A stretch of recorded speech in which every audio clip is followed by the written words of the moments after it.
Մի մոռացեք բաժանորդագրվել իմ ալիքին, որպեսզի առաջինը լինես տեղեկացված։ Դիանա Գրիգորյանի նոր հեռուստասերիալը շարունակում է լարված պահել հեռուստադիտողին։ Ինչպես տեսանք նախորդ սերիալում, Դավիթը Մանանին տնից դուրս է վռնդում, որովհետև տեսել է, որ Գրիշոյի հետ է։ Ճիշտ է, Մանանը գնում է, բայց նա կանչում է Գրիշոյին ու ասում է, որ ինձ տնից վռնդել են։ Ու Գրիշոն Մանանին նորից տանում է տուն,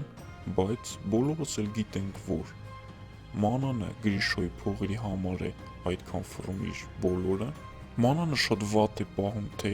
եղբայրների հանդեպ, թե իր պապիկի, որը մեծացրել է իրեն և նաև կարելի է ասել, որ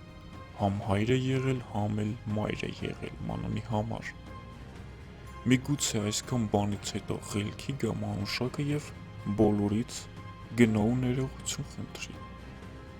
Ինչ եք կարծում արգելի հետևորդներ և հեռուստադիտող, Մանանը նման քայլի կգնա, թե ոչ, գրեք ձեր կարծիքները և մի մոռացեք բաժանորդագրվել ալիքին և սեղմել զանգակոճակին։